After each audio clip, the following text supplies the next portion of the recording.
Close your eyes. Let the hush of midnight settle over your senses. Imagine yourself alone in a room shadowed by the faint, silvery glow of the moon. The air is thick, heavy with the scent of old tatami mats and the faint, sweet aroma of incense burned hours ago. Outside, a wind stirs, rattling the wooden shutters, whispering secrets in a language older than memory. Tonight, you will hear a story, a tale drawn from the silent, haunted alleys of Japanese folklore, told in a voice that glides soft as breath against your ear. It is a story that blurs the line between comfort and terror, soothing your nerves even as it chills your blood. This is Sinister Smiles, and this is a whisper from the other side, in the ancient town of Kisaragi, where moss-laden shrines stand watch over empty roads. There is a legend known to those who dare listen, the legend of the Inunaki Tunnel. Locals speak of it in hushed tones, their words slipping through the darkness like phantom footsteps. It is said that once you enter the tunnel, the world beyond slips away, leaving you lost between realms, a traveler in a land where the living and the dead are indistinguishable. Picture yourself standing at the tunnel's mouth, its archway crumbling with age, darkness yawning within. The only sound is the soft crunch of gravel under your feet and the distant drip, drip, drip of unseen water. You take a slow breath. Your heart thrums a warning in your chest, but curiosity lures you forward. The air grows colder with each step. Your footsteps echo, swallowed by the black. Then softly, almost imperceptibly, you hear it, the faintest whisper. It is a voice, not quite human, threading through the darkness. "Welcome," it sighs. "Welcome home." The words brush against your skin like a chill breeze. You hesitate, but something compels you onward. The walls are slick with condensation and strange marks. Claw-like scratches and smeared handprints adorn the concrete. Each mark tells a story. Each is a silent scream, a memory trapped in stone. As you move deeper, the tunnel seems to stretch, impossibly long. The air thickens, and a low hum vibrates through the walls, an ancient resonance that sets your nerves alight. You reach out, fingertips grazing the rough surface, feeling the cool dampness, the pulse of something alive, ancient and hungry. You are not alone. Legend says the Inunaki Tunnel is a place where time unspools, where those who enter are doomed to wander, to relive their fears again and again. It is a place of lost souls. Some believe the tunnel is a gateway, a narrow threshold between the world of the living and the realm of Yurei, the restless spirits of the wronged and the forgotten. A sudden scuttle, the soft, frantic patter of feet echoes from the darkness behind you. You freeze, heart hammering. The air is so cold now it burns your skin. You strain to listen. The noise comes again, closer. You turn, but nothing greets your eyes except inky blackness. Yet now, the air is tinged with the faintest, sickly scent of rotting flowers. Do you remember the story of Yuki-chan, whispered in, "Japan makes me scared," where the voice itself becomes a haunting melody? Some say Yuki-chan's spirit lingers here, her presence woven into the very stones. She was a girl who vanished long ago, swallowed by the tunnel while searching for her lost cat. Some nights, when the wind is right, you can hear her calling, her voice a soft, desperate cry that echoes endlessly. "Where are you? Come home." You move forward, footsteps echoing like the slow beat of a funeral drum. The tunnel feels alive, each sound amplified, each silence deafening. You hear a sigh, long and low, so close it stirs the hairs on your neck. You feel the weight of unseen eyes watching, waiting. The soft scrape of tiny claws against concrete. Was it a cat? Or something else? Something that wears the memory of innocence as a mask. You reach a bend in the tunnel, and the darkness deepens, thick and absolute. A shape flickers at the corner of your vision. A girl, her hair long and tangled, her dress stained with mud and tears. Her face is turned away, but you sense her sorrow, her longing. She stands motionless, as if listening for a sound only she can hear. You want to speak, to call out, but your throat is tight, breath shallow. The girl turns, and her face is pale, eyes wide and glassy, lips parted in an eternal silent question. She reaches out, fingertips trembling, her whisper barely audible. Help me. A gust of cold air whirls around you, whispering secrets in 1,000 forgotten tongues. The sound is hypnotic, like the delicate scratching of paper doors, the flutter of moth wings. You feel yourself drawn forward, deeper into the labyrinth of memory and regret. This is the power of ASMR horror. A gentle touch, a soothing sound, twisted into something otherworldly. The calm lulls you, but beneath it lies the sharp edge of fear, the knowledge that comfort and terror often walk hand in hand. As you follow the girl, the tunnel opens into a small chamber. Here, the air is stifling, thick with the scent of old earth and incense.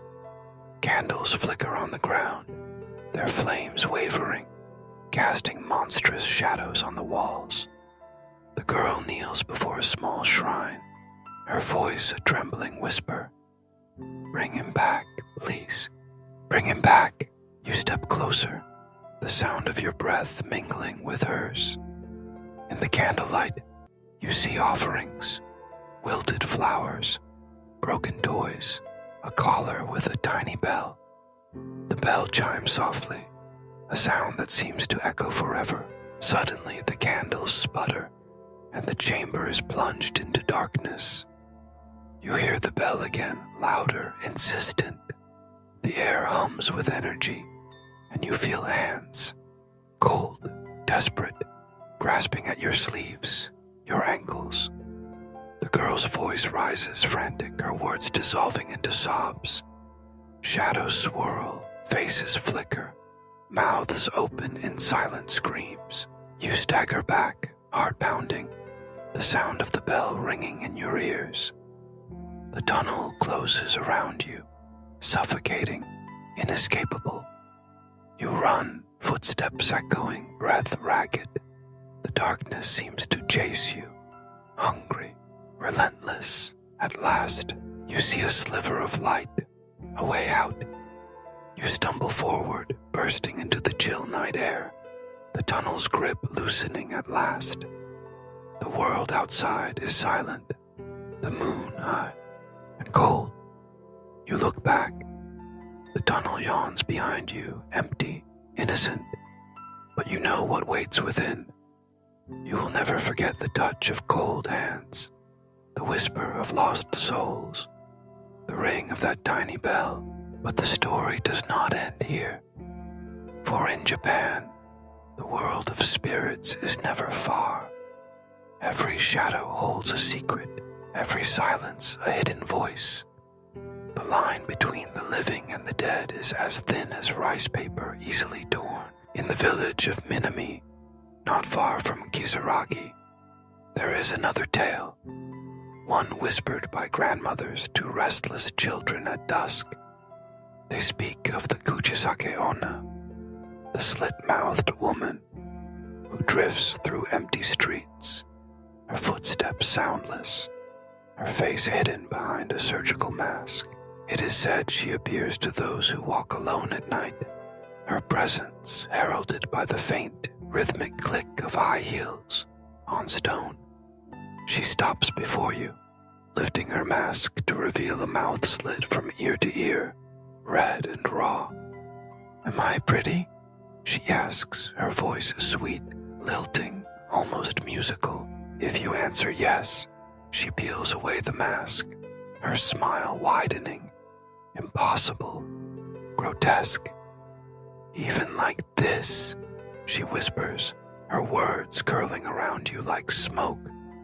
If you answer no, she produces a blade swift as moonlight.